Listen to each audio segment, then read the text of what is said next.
E aí galera, então vamos começar mais um comentário da tese da arquitetura mental. E vamos aqui continuar a discussão sobre as emoções, a ira, a tristeza, etc. Por aqui, muito obrigado. Então vamos lá. Tanto a depressão ou a raiva, você tem uma desorganização na sua vida, você leva ou uma situação, ou uma questão, né? A situação é o seguinte, você não está preparado para alguma coisa, aquilo ali destruiu você vai querer destruir. E você preparou alguma coisa e aquilo ali não está acontecendo e você está procurando, você vai se sentir triste, né? Ou, como posso dizer para você,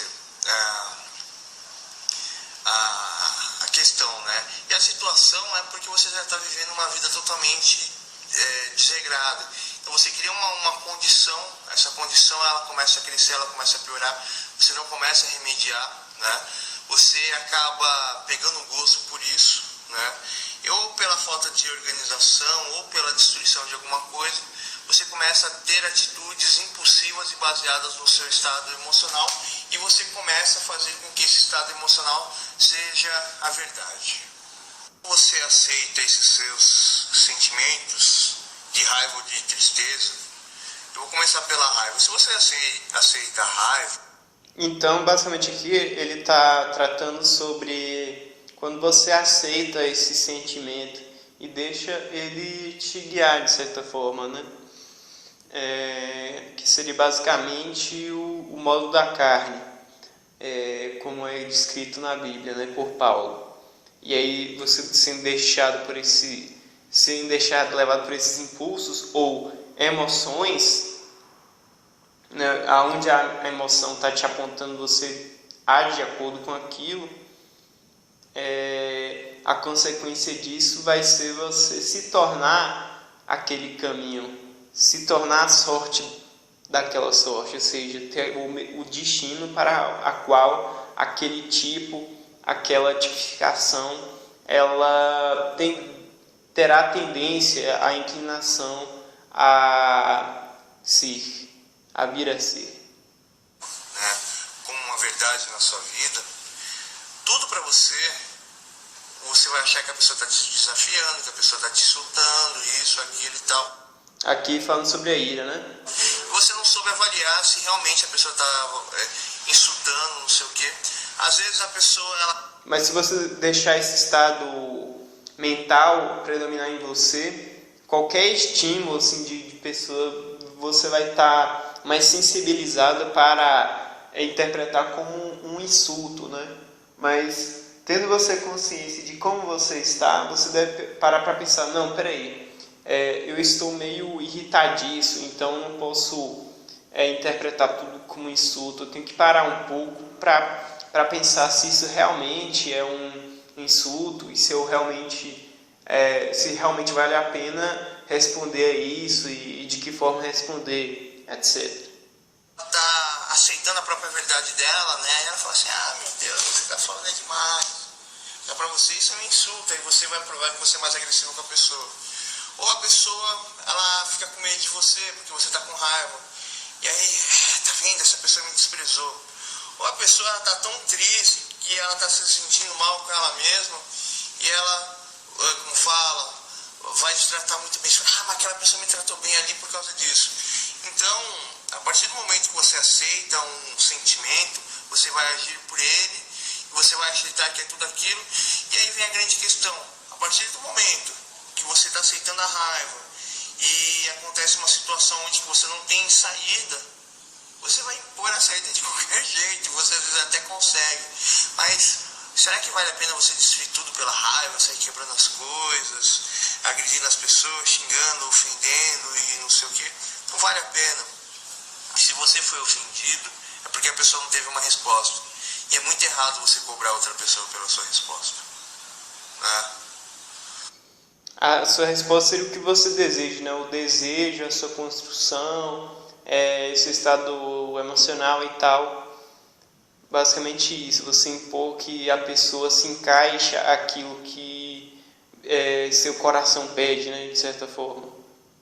Vou trazer outro vídeo aqui explicando como é que você sai dessas questões aqui. Tá, pessoal? Tem um detalhe. Agora ele vai entrar na depressão ou tristeza.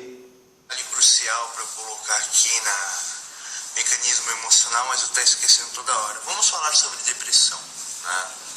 A depressão ela tem todos os seus estágios, né? Desde que você se sente totalmente desorganizado e bagunçado e você simplesmente não está preparado para o ritmo e você acaba desistindo das coisas e isso acaba se transformando na sua rotina, até o ponto de que você tenha um comportamento depressivo, igual a Gisele Bündchen falou, que eu acho até interessante, né?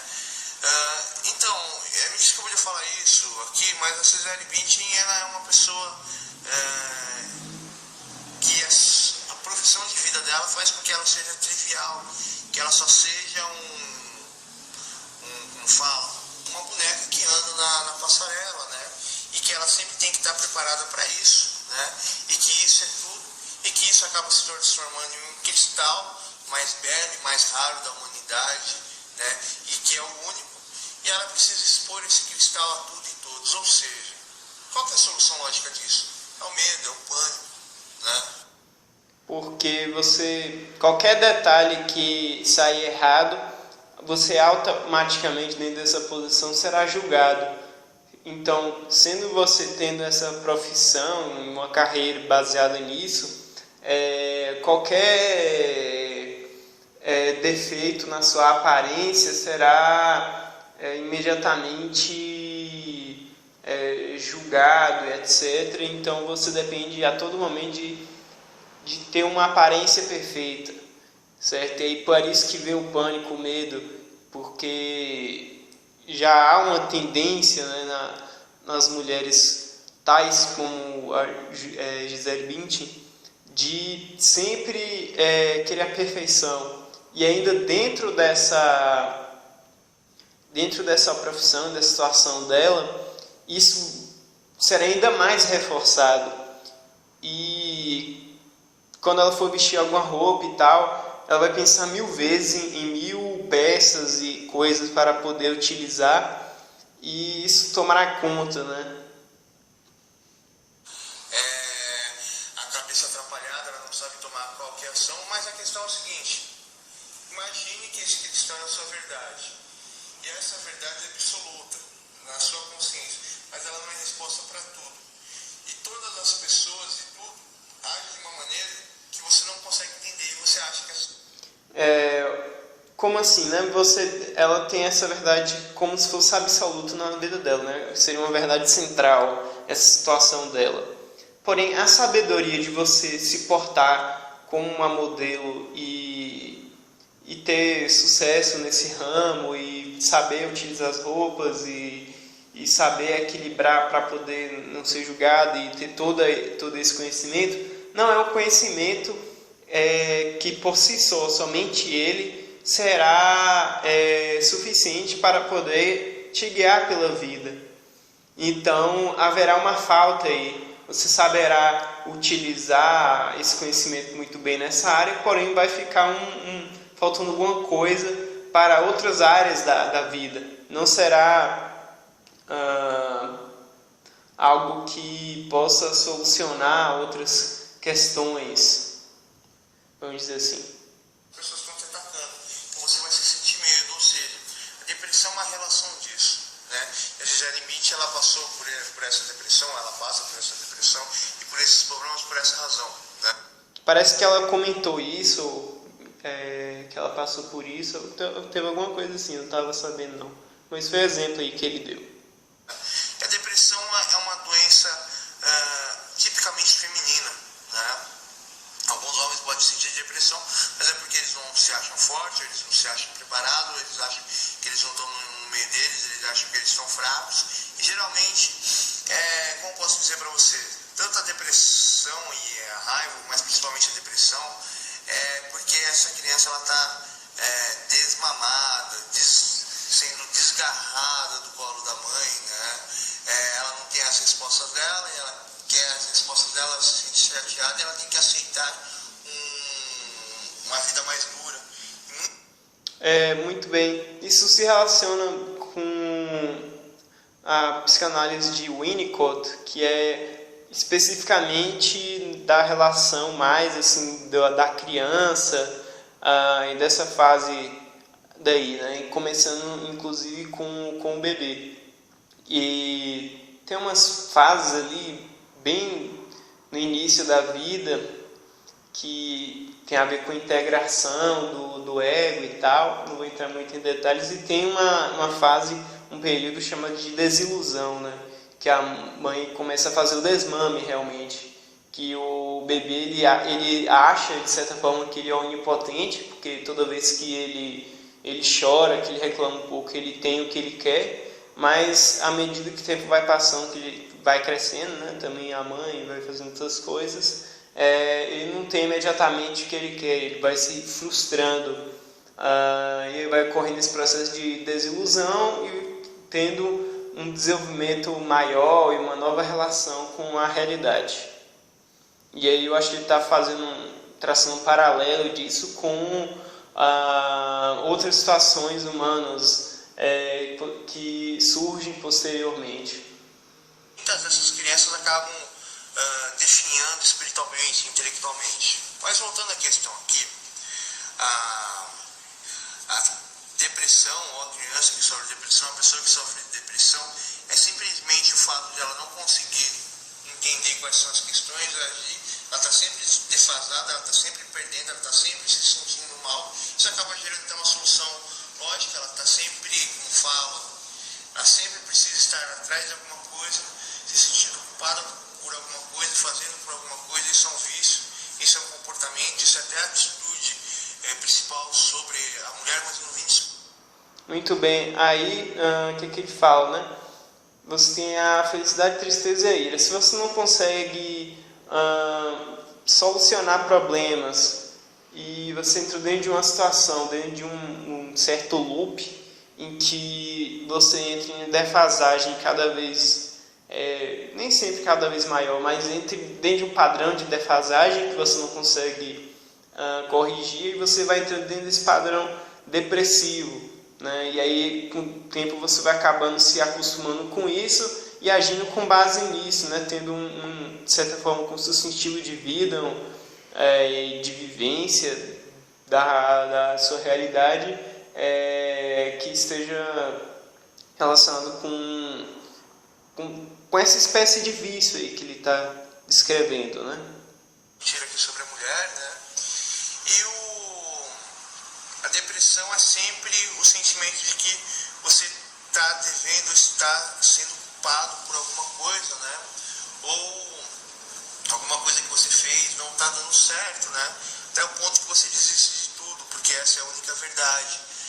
Então, à medida que você não consegue acertar o ponto, acertar e solucionar o problema, ter a chave da questão ali, à medida do tempo você vai entrando dentro desse padrão da tristeza, e aí chegando a realmente um quadro clínico de depressão, mas a depressão clínica já é um pouco mais complexa do que isso, envolve muitas outras questões, outras variáveis também. Você sente tanta dor e tanto sofrimento que você precisa se livrar de você mesmo para você aliviar a sua dor, né? E aí chega num quadro extremo também o suicídio. Eu acho que essa daqui é a primeira parte aqui, eu não estou conseguindo desdobrar a ideia totalmente, eu estou cansado, vocês sabem que eu não paro de pensar e raciocinar. E eu já volto daqui a pouco aqui para relatar a depressão, pegar, deixa eu chatear um pouco vocês aqui, pegar assim, rasgar assim lentamente, e o papel nunca volta ao normal, e aquele papel ele representava o bilhete da loteria, mas eu destruí, né? Para representar a depressão. Falo aí para vocês. Então vamos lá. Tanto a depressão ou a raiva, você tem uma desorganização na sua vida, você leva como fala, ou uma situação, ou uma questão, né? A situação é o seguinte, você não está preparado para alguma coisa, aquilo ali destruiu você vai querer destruir. E você preparou alguma coisa e e aquilo ali não está acontecendo e você está procurando, você vai se sentir triste, né? Ou, como posso dizer para você, a questão, né? E a situação é porque você já está vivendo uma vida totalmente desregrada. Então você cria uma condição, essa condição ela começa a crescer, ela começa a piorar, você não começa a remediar, né? Você acaba pegando gosto por isso, né? E ou pela falta de organização, ou pela destruição de alguma coisa, você começa a ter atitudes impulsivas e baseadas no seu estado emocional. Ué, ele tá repetindo aqui? Não sei, bora ver. E você começa a fazer com que esse estado emocional seja a verdade. Um moço que ele é morador de rua, né? Eu não sei o que aconteceu com ele, mas ele é representação... Ah, não tá repetindo, não. Ele só reforçou aqui de forma mais sintética a ira e a depressão, ou a ira e a tristeza. Eu acho melhor denominar como tristeza, né? Da depressão. Ele bebe para esquecer dos problemas, ele não dorme com medo de ser agredido, ele anda, como fala, com uma faca para se proteger das pessoas. Ele foi internado com problema do álcool, adquiriu diabetes, fica se lamentando pelas doenças que ele tem e ele vê que não tem esperança nenhuma de viver. Então ele simplesmente trabalha para uma hora ele poder morrer, né? A depressão ela chega nesse estado máximo, né? Mas a questão aqui é o seguinte. Então o conceito que ele fala é muito mais relacionado com a vida do sujeito. Então não é só um sentimento, uma pessoa que está sentindo uma expressão emocional. Isso tem a ver com toda a estrutura da vida e toda a estrutura motivacional do que a pessoa irá construir e fazer da sua vida, né? É basicamente isso. Se será também uma pessoa mais para frente, que faz muita coisa, ou então será uma pessoa mais, digamos assim, mais parada e chegando até esse extremo aí do cara que é morador de rua, que ele vive sua vida, até trabalha e tal, porém não tem mais nenhuma esperança, porque toda a sua experiência de vida foi ele não conseguir resolver os problemas e ele se acostumou e aceitou isso. Não sei que pessoa falou lá com ele lá, ele disse que ele é um ninguém, ele se sente mal, ele se isola das pessoas, ele se afasta, ele não quer amizade, ele se sente um peso para todo mundo, né? E ele sempre se acha culpado, né? E aí também entra dentro disso a baixa autoestima, dentro dessa questão aí. Porque se você não consegue resolver seus problemas, se você tem essa experiência que se repete, você está sempre defasado, e a partir dessa defasagem você pensa no problema, e ao pensar no problema, isso impede de você pensar nos problemas de agora, e aí não pensando nos problemas de agora, você erra novamente, e aí você reafirma para você, olha só como eu sou impressável, que eu não consegui de novo resolver esse problema, e isso vai se acumulando. Aí chega nessa situação de que você não acredita mais em si mesmo, na sua capacidade, no seu potencial, vamos dizer assim, né? E tipo dizer assim, acredite no seu potencial, do nada não vai mudar nada digamos assim, na crença da pessoa, né? Só que isso daqui já era duas parábolas. A pessoa sente tanta dor, que uma hora ela não aguenta mais a dor, né? E a mulher ela faz mais ou menos isso, ela sente tanta dor que às vezes ela tem um comportamento muito superficial porque ela não quer saber de problemas, ela quer fugir de problemas. Então, o que ele está falando, né? Ou então você fica super mal para baixo e fica, digamos assim, com uma baixa autoestima, ou então simplesmente de uma forma mais prática, em relação aos problemas, você simplesmente vai ignorá-los, não vai querer resolver, vai demandar outra pessoa para realizar para você. E aí você vai focar em outras coisas.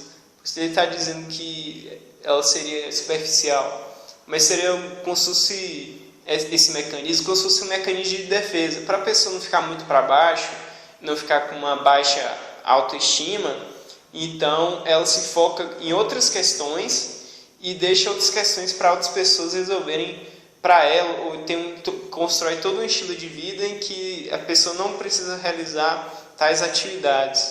Né? E é o seguinte, toda vez que você... Ou então, para não pensar em certas questões que fica desagradável, simplesmente acaba ignorando, né? Sente muita dor, a reação lógica é ter um comportamento agressivo. Essa é a solução, eu quero parar de sofrer, né? Mas aí a pessoa, ela está tão acostumada a sofrer que ela faz isso se matando, eu estou morrendo, vou viver mais e tal. E a depressão é isso, né? Depressão faz achar que você nunca consegue nada, que você é um derrotado, você aceita tudo que as pessoas falam, fazem. Infelizmente o brasileiro aqui, ele aceita, o brasileiro, ele carrega aquela plaquinha assim, eu sou derrotado porque eu sou brasileiro, né? Isso é uma coisa tão horrível, tão ruim, né? Porque o brasileiro, ele sonha demais, ele quer demais, ele tem muita expectativa, ele tem muito desejo, ele tem muito isso, muito aquilo, e quando ele debate com a realidade bate nele de tal forma que as piadas na internet dominam para representar esse estado emocional do povo brasileiro, né?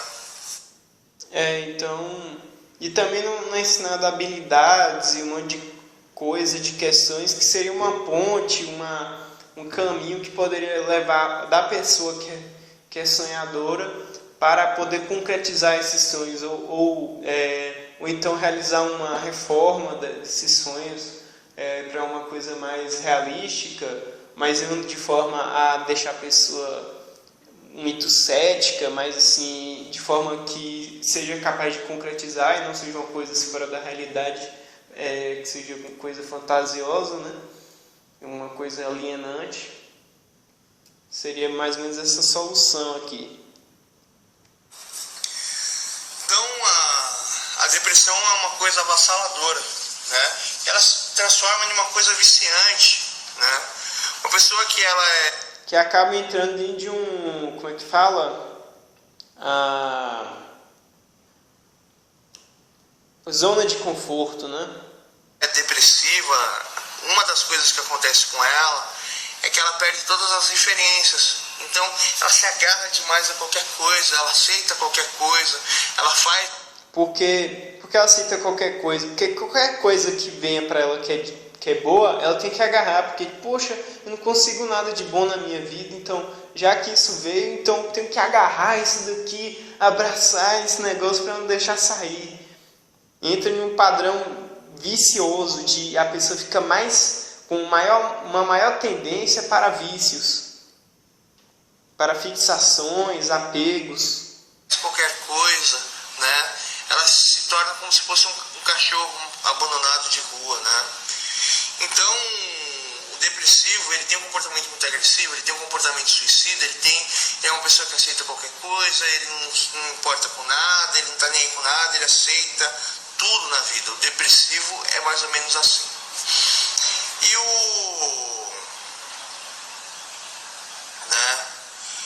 E isso é uma coisa ruim. E para você sair da depressão, né, você precisa exercitar a sua mente, você precisa enfrentar em primeiro lugar, você precisa voltar a treinar, a se desenvolver, a malhar a sua mente, a entender o que está acontecendo à sua volta. Isso é o corpo também, né? Às vezes até você malhando o corpo vai começar a gerar em você uma disposição para sair da zona de conforto e também começar a ativar a sua mente, né? Basicamente isso. E, enfim, ter alguma espécie de um gás, tentar ceder um gás na pessoa de alguma maneira, pelo menos inicialmente, né? E depois criar, de certa forma, uma rotina. A entender, depois entender por que você está com tanto medo, a lutar contra o seu medo. E ter o autoconhecimento, que aí a origem aí muito está relacionada com o medo. O medo, ele vai te travar, e ele te travando, ele vai bloquear suas habilidades que até você tem. E por você ter esse medo que te bloqueia, você vai estar impedido de realizar muitas ações. Daí muitos os fracassos ou coisas que você não conseguiu fazer, que você fica se lamentando por causa desse medo. E você entendendo esse medo, você pode combater ou repensar a vida de outros ângulos para que não possa ter esse medo e começar a pensar em N possibilidades. Também outra coisa a ser feita, né? A lutar contra a ideia das pessoas sem ferir ela, porque você se sente ferido. Por que lutar contra a ideia das outras pessoas? Porque muitas vezes isso daí tem a ver com outras pessoas que vivem ao seu redor, que são pessoas, digamos assim, tóxicas, né? Que ficam te limitando, ficam controlando você, ficam te depreciando, e aí você acaba entrando nesse padrão, porque você não tem coragem para enfrentar essa pessoa, tem medo dessa pessoa e tal, e isso vai te paralisando. E então você começar a argumentar com a pessoa na base da ideia, né? Muitas vezes é até difícil, mesmo com a ideia, discutir com a pessoa, mas aí nesse caso, muitas vezes você tem que sair de ambiente mesmo, de repente de sua família, infelizmente, às vezes você tem que afastar da sua família mesmo, não tem jeito, e é isso daí. Ir para um outro ambiente que você possa se reconstruir, já com isso em mente. Falei, eu vou para outro lugar para poder ver se eu consigo construir uma nova vida, uma nova perspectiva e percepção das pessoas para comigo, para poder dar um recomeço, um reset. Você resetar mesmo. Eu estou dando várias alternativas aqui, né? Você vai ferir as pessoas. E aí você está voltando a viver, mas você tem que perceber que você não pode ter a cabeça fraca e seguir por uma ideia. Você precisa entender as ideias, entender as pessoas. Seguir por uma ideia seria isso, né? Seguir sua variação inercial para você estabelecer. Você já fez um exercício para poder sair da sua ideia dentro do conceito aqui que tem sido trabalhado.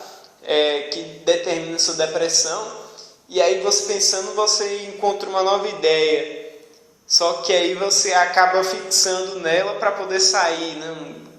De repente uma ideia de autoafirmação que você encontrou ali na hora, e aí você acaba querendo sair por esse lado, mas aí não, que aí você tentando isso de outra vez, que não vai ser a verdade para todas as coisas, e você achando que agora você está conseguindo sair da depressão, vai dar um tombo de novo e vai piorar ainda mais. Porque você não exercitou, você tem que exercitar sua mente para estar esperto já. Falando, não, tem que ter um pouco de desconfiança em relação a cada ideia, a cada, digamos assim, ethos que promete te levar a sair disso. E você tem uma análise mais crítica, né? E com várias opções e probabilidades de agências possíveis, vamos dizer dessa forma. Você precisa questionar as pessoas, né? Quem tem medo muito de questionar as pessoas, às vezes acaba sentindo tanta raiva que acaba sendo manipulador. Eu até esqueci, tem uma relação, eu falei sobre o vídeo de manipulação mais pra frente, e agora eu tô falando sobre depressão. Existe a relação. E eu mesmo, eu tenho uma mente muito grande, né? Eu não me sinto ameaçado por ninguém, então eu não manipulo ninguém, eu sou muito real, direto, mesmo que isso acarrete uma dor, mas sempre tudo é compensado, sempre tem a resposta de tudo isso. E eu, de certa forma, eu pessoalmente, eu não vejo muita esperança. A partir do momento que eu sei tudo, que eu entendo tudo, eu compreendo tudo que pode acontecer, eu parei de projetar minha mente muito no futuro em todas as possibilidades eventuais, isso meu que diminui um pouco. Projetar para o futuro, eu penso assim muito de pensar em projetos, em desejos, para poder realizar futuramente, né? Ficar criando essa imaginação do que criar, do que construir, exercitando seu desejo e tal, até por causa da forma de análise que ele fala, né? Que a partir disso ele vê que os desejos são só imaginação, você tem que fazer a crítica disso, e acaba você ficando muito realista e chegando naquela questão de que a realidade em si não tem sentido, né? É você que tem que construir através do seu objetivo. Mas acaba ficando essa questão aí de como você está sempre se reanalisando, se desconstruindo, acaba ficando um pouco com essa, não é bem uma falha, mas essa questão aí de deixar de imaginar o seu futuro, de ter devaneios, digamos assim, né? Então eu sinto muita esperança no dia a dia na minha vida, né? Mas fazer o quê? O que eu posso fazer? Eu tenho que cuidar da minha família e tenho que cuidar de mim, né? Isso é o mais importante. Então, o que ele estabeleceu no lugar disso? Uma determinação, um código de, digamos assim, de honra. Então, em vez de eu colocar como desejo a execução de projetos e tal, então eu vou colocar nisso um objetivo que é o seguinte: seguir a regra X, que é ter o dever de cuidar da minha família e XYZ. Tem uma questão de honra. Você também pode, digamos assim, modular o seu desejo, o seu propósito para essas questões de honra e tal. Falar assim, eu vou proteger minha cidade aqui, minha localidade, eu vou fazer tal tipo de trabalho, de coisa, com forma de trazer justiça, ou enfim, esse tipo de coisa. Também pode ser direcionado. E até, inclusive, hoje em dia, as pessoas não costumam mais ter esse tipo de modulação de desejo, de ter digamos assim, um código de honra, tipo os samurais ou o pessoal da cavalaria da Idade Média. O pessoal hoje pensa muito em trabalho, carreira, em sonhos de viajar e de ter casas, carros, etc. É até bom você pensar nessas coisas, porque até como ele falou aí que diminuiu um pouco o ki dele. Por quê? Porque essas coisas vão te motivar. Você pensar, eu quero que daqui em 10 anos eu faça tal coisa. Olha como é que seria bom. E esse tipo de imaginação pode te motivar bastante, né, a você trabalhar, a executar aquele desejo, a enfrentar os desafios, a competir e tal. E toda essa motivação vai ativando mecanismos do seu corpo, do seu cérebro, e você vai ficando aí a 1000 graus, digamos assim.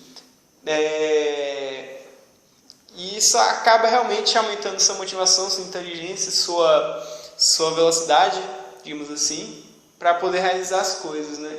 Então, um impacto desse processo de engenharia reversa do seu eu, digamos assim, é isso, né? Acaba tendo uma desconstrução, uma acidez, né, da sua própria estrutura. Você separa em partes assim a sua mente, acaba tendo esse efeito colateral de certa forma, mas pode até valer a pena se você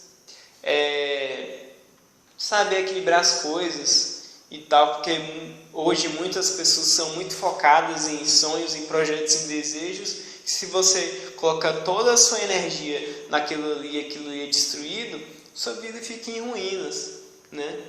Mesmo você tendo sucesso, muito sucesso em um certo caminho, aquilo ali não é a verdade absoluta, né? Se for destruído, você vai perceber isso, que era tudo de certa forma, uma ilusão, e aí vai ficar um grande vazio no lugar, né? Então você está sempre preparado que podem acontecer coisas adversas, né? E você ter isso na sua mente vai preparando você, a modulação do seu desejo, não para uma formalização, uma formação muito apontativa, né? Impulsiva, de impulso mesmo, de um avanço, mas sim de uma forma mais de precaução e e outras coisas, né? Que é importante ter em consideração essas coisas. E até tendo em consideração essas coisas, essa construção da sua mente, da realidade social, econômica, política, primeiro, para você, a partir dessa base, você construir agora a sua idealização, o seu projeto, ele vai ter muito mais capacidade de concretização e de execução com uma excelência maior, né? Só faltaria aí, você tem toda essa base educacional, digamos assim, falta aí só a aquisição de habilidades na prática mesmo. Tá, daqui tá bom por enquanto, depois eu tenho que desenvolver mais coisas aqui para vocês, tá? Que eu quero conversar com o pessoal, né? Talvez essa seja a última fantasia. Muito bem, a última fantasia que ele fala é porque ele deseja que as outras pessoas compreendam a tese dele, né? Poxa, cara, espero que eu esteja compreendendo aí e até que consiga dar uma visibilidade, pelo menos um pouco, né? Sei lá, cara, dá vontade de fazer ele ficar alegre com isso, né? E muito bem, então vamos terminar aqui mais um comentário sobre a tese da arquitetura mental, galera. E acho que eu estou conseguindo compreender melhor as concepções que ele fala, né? Incrível isso. Até mais.